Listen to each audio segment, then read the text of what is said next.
E aí pessoal, tudo bem? Espero que vocês estejam bem. Estamos aqui para mais uma aula da nossa escola de formação. As aulas têm abençoado tanto nossas vidas, espero que esteja abençoando a vida de vocês. Meu nome é Matheus Augusto, estou aqui para contribuir com esse trabalho lindo que tem sido feito. E a gente vai continuar, né, trabalhando com esse tema, né, que é o livro de Eclesiastes, que nós estamos estudando nesse tempo, que o tema é Vida Debaixo do Sol, e tem suas lições, né, tem seus tópicos que a gente vem tratando. O tópico que eu vou falar hoje, a lição, no caso, é a lição 6, e a lição sobre o tema é o dinheiro e seus perigos. Nós vamos estar lendo Eclesiastes 5:8 até o 6:12. Pode abrir a Bíblia de vocês, vou começar a ler aqui, ó. Eclesiastes, capítulo 5, versículo 8. Diz assim: se você vir o pobre oprimido numa província e vir que lhes são negados o direito e a justiça, não fique surpreso, pois todo oficial está subordinado a alguém que ocupa a posição superior. E sobre os dois há outros em posição ainda mais alta. Mesmo assim, é vantagem a nação ter um rei que a governe e que se interesse pela agricultura. Quem ama o dinheiro jamais terá o suficiente. Quem ama as riquezas jamais ficará satisfeito com os seus rendimentos. Isso também não faz sentido.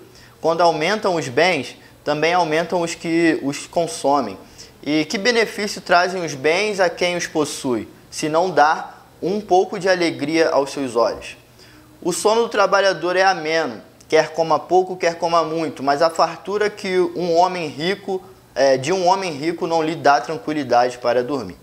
Há um mal terrível que vi debaixo do sol, riquezas acumuladas para a infelicidade do seu possuidor. Se as riquezas dele se perdem no mau negócio, nada ficará para o filho que lhe nascer. 15. O homem sai nu do ventre de sua mãe e como vem, assim vai. De todo o trabalho em que se esforçou, nada levará consigo. 16. Há também outro mal terrível. Como o homem vem, assim ele vai. E o que obtém de todo o seu esforço em busca do vento? Isso é uma pergunta, né? O que ele obtém de todo o seu esforço em busca do vento? 17. Passa toda a sua vida nas trevas, com grande frustração, doença e amargura. 18.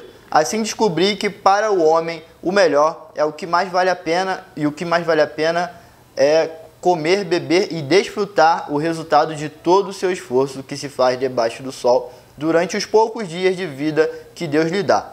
Pois essa é a sua recompensa. E quando Deus concede riquezas e bens a alguém e o capacita a desfrutá-los, a aceitar a sua sorte e a ser feliz em seu trabalho, isso é um presente de Deus.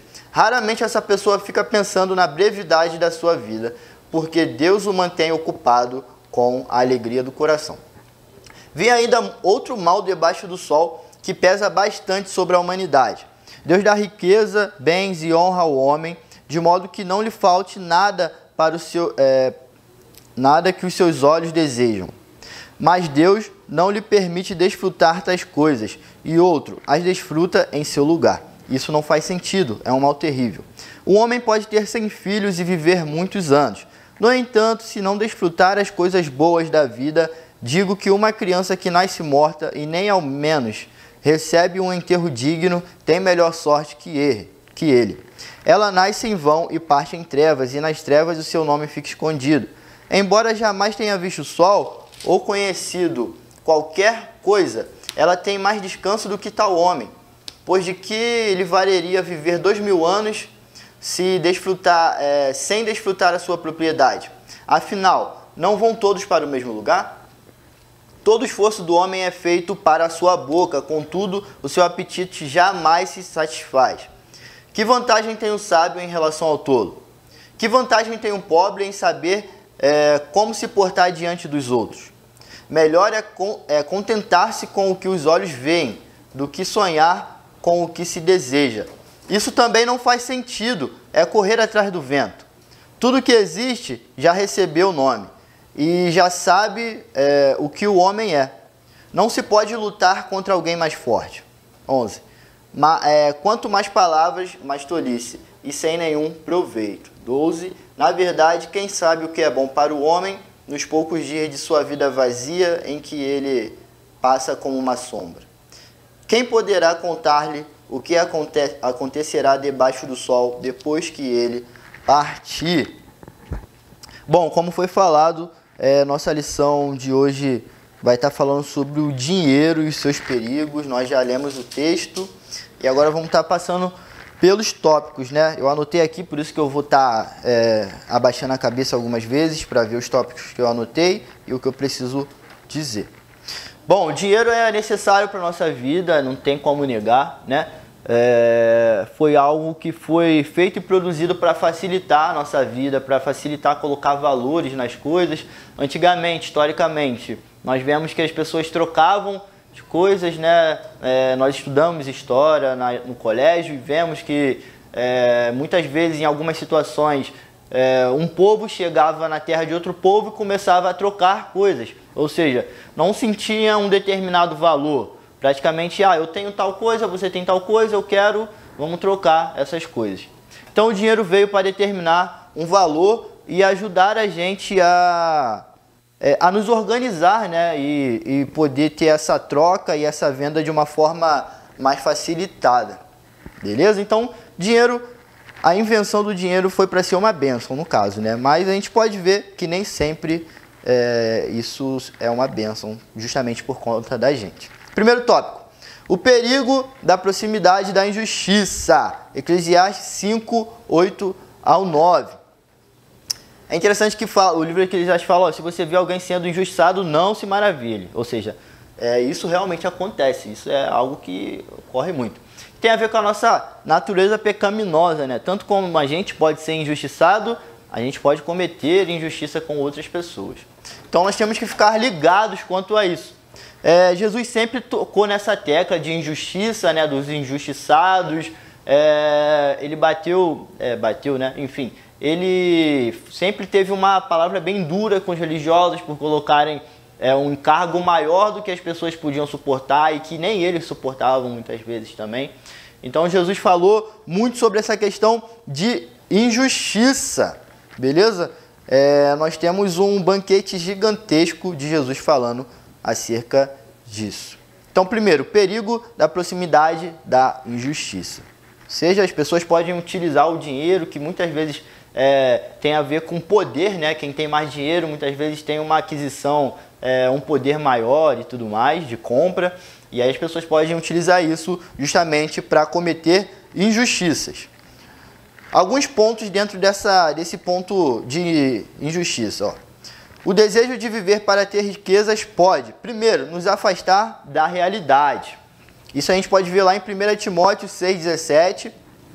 Ordene aos que são ricos no presente mundo que não sejam arrogantes, nem ponham sua esperança na incerteza da riqueza, mas em Deus, que de tudo nos provê ricamente para nossa satisfação.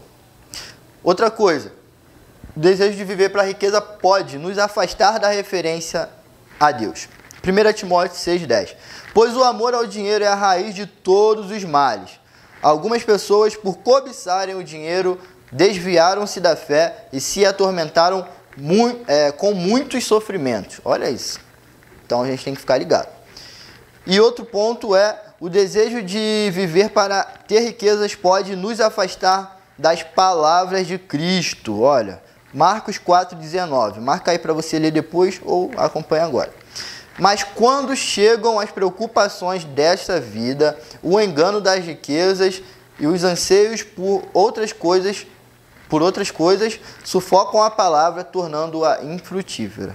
Essa parte é da parábola do semeador lá, né? E a gente vê o poder que muitas vezes nós podemos dar para o dinheiro. A riqueza, né, pode inclusive sufocar a palavra que é pregada para a gente, né? A gente vê o jovem rico lá, que tinha no coração dele as riquezas dele, né? Por isso que ele se entristece quando Jesus pede para ele vender as coisas e dar tudo aos pobres. E seguir Jesus, né? Vamos continuar. Outro ponto aqui, o perigo de viver na ilusão. Eclesiastes 5, do 10 ao 12. Aí eu separei alguns outros tópicos aqui que nós vamos estar conversando. Primeiro, a busca pela riqueza é uma ilusão porque não tem fim. A gente encontra isso no verso 10. Então é importante a gente ficar ligado nisso, porque é algo que nunca vai nos satisfazer. Se nosso coração tem essa questão de riquezas, sempre vai estar querendo mais e mais, e isso vai acabar nos afundando. A gente vai conversar sobre isso mais à frente, né? As causas que essa busca pode causar. Outro ponto, a busca pela riqueza é ilusão, porque um grande salário atrai grandes despesas. Verso 11 diz isso, e nós podemos claramente enxergar isso na nossa vida cotidiana, né? Mais riquezas, quanto mais é confiada a gente, a Bíblia também fala disso, né? Mais é cobrado e tudo mais. Ou seja, a riqueza traz mais preocupações para a nossa vida. Traz coisas que a gente vai ser cobrado e outras despesas a mais e outras coisas. Outro ponto, a busca pela riqueza é ilusão porque traz medo, insegurança e ansiedade. Verso 12. Isso é algo importante e a gente pode enxergar isso hoje, né, na nossa população e tudo mais. Não sei se vocês já viram, mas alguns noticiários, até um pouco, não são tão recentes, mas em épocas de crise, assim, na verdade, até recente pode ter algum desses, mas eu não vi. O que eu vi faz um tempinho, de pessoas que tinham um patamar de vida elevado, se viram num momento de vida bem difícil, não conseguiam pensar, ter que abaixar o patamar de vida que tinham e, num desespero, acabaram cometendo uma fatalidade com a própria vida. Ou seja, realmente, quando o nosso coração está nessa ilusão da riqueza, traz esse medo, essa insegurança e essa ansiedade. Como a gente falou, é algo muito incerto, beleza? Outro ponto importante, o perigo da destruição pessoal. Eclesiastes capítulo 5, versos do 13 até o 17. Ou seja, é importante, Jesus, sempre bateu nessa tecla que o Paulo falou, né? Que o reino de Deus não é comida nem bebida, mas é paz, justiça e alegria no Espírito Santo. Isso é interessante porque diz claramente que o reino de Deus, aquilo que tem a ver com Cristo, não são coisas materiais. Ou seja, o que nos satisfaz é algo íntimo, é algo dentro, não é algo externo, exterior. Nós precisamos ficar bem ligados nisso, porque realmente traz uma destruição pessoal. Nós vemos pessoas amarguradas, nós vemos pessoas que tinham um potencial enorme para serem pessoas muito bem-sucedidas. E quando eu falo bem-sucedidas, não é na questão financeira, bem-sucedidas do jeito de lidar com a vida e tudo mais, que acabam se afundando por conta da sua cobiça, por conta desse interesse gigantesco em ter cada vez mais e mais dinheiro, né? Então é importante a gente ficar ligado nisso. Outra coisa importante é o perigo da vaidade e da aflição. Capítulo 5, verso 18 até o capítulo 6, verso 12. Beleza? Então, fala justamente sobre essa questão da vaidade, né? De querer cada vez mais e tal. Ser uma pessoa vaidosa, se cuidar, é algo positivo, eu acredito. Eu sou uma pessoa desse tipo. Mas acredito que a Bíblia aqui quer dizer quando ultrapassa um certo ponto, né? Tem um ponto que é seguro, mas quando ultrapassa esse certo ponto, causa um mal gigantesco para a nossa vida. E é interessante que gera essas aflições, né? Como a gente falou nesse tópico. Diversas aflições são geradas por esse amor, por essa vontade gigantesca de juntar riquezas. E a gente deu aqui bastante nesse texto de que muitas vezes nós podemos sim e juntamos sim riquezas, mas acaba que nós muitas vezes não conseguimos nem desfrutá-las, né? Então é importante a gente não focar nisso, não colocar nosso coração nisso, nessa questão material, né? Agora eu tenho alguns pontos para a gente pensar acerca do que a gente acabou de conversar aqui, ó. Primeiro ponto é o seguinte. A grande questão desse livro de Eclesiastes é que os bens são passageiros. Olha, não lembraremos sequer deles e do desfrute dos mesmos. Ou seja, nós partiremos daqui e sabemos que nossa vida é finita aqui nessa terra. Então, não adianta a gente colocar nossa esperança, nossa força, nossa vontade de viver nesses bens, porque isso não vai nos satisfazer e sabemos que isso é limitado. Para onde nós iremos, nós não juntaremos isso, beleza? Segundo ponto para a gente pensar, ó, tudo é muito... Esse segundo ponto diz algo importante, ó, tudo é muito rápido e ligeiro. Portanto, o lugar da gente desfrutar das coisas é justamente aqui. Nós devemos sim desfrutar das coisas. Deus nos abençoa e quer que nós abençoemos outras pessoas, mas nós podemos desfrutar, isso é bênção de Deus. Se nós temos um patamar de vida bom e tudo mais, nós devemos desfrutar das coisas que temos. Tanto se temos um patamar um pouco abaixo ou um pouco elevado e tudo mais, nós temos que desfrutar do que nós temos aqui e não ficar com o nosso coração sempre debruçado em algo, em desejar ter mais, né? Não quer dizer que nós não devemos desejar, tá, gente? Nós devemos desejar sim, mas isso não deve ser nossa esperança e nosso guia de vida. Terceira coisa para a gente pensar são algumas perguntas, olha isso, ó. Você é feliz mesmo sabendo da ilusão dos bens? Ou seja, eu te falei aqui que os bens são uma grande ilusão. Isso te deixa triste? Ou você continua feliz mesmo sabendo disso? Isso é algo para se pensar. Outra pergunta. Como podemos desfrutar dos bens sem idolatrá-los? Olha isso. Isso é importante. Isso é muito importante. Espero que você pense. Porque a idolatria, como tanto é falado aí, nós sabemos que é um pecado.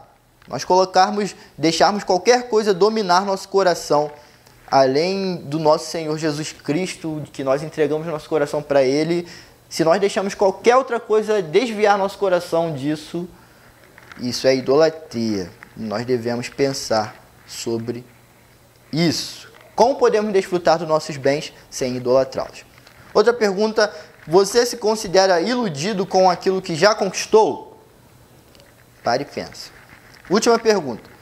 Onde está a sua suficiência e a sua esperança? Isso é importante. Está em Jesus? Ou está nas riquezas? Então, espero que você pare para pensar.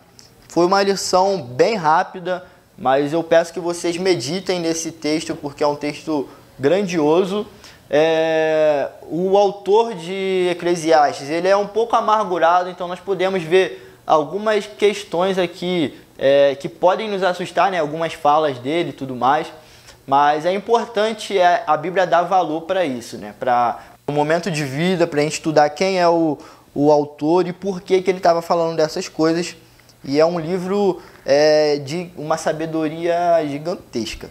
Então, é isso, galera. Espero que vocês tenham aproveitado e que abençoe a vida de vocês.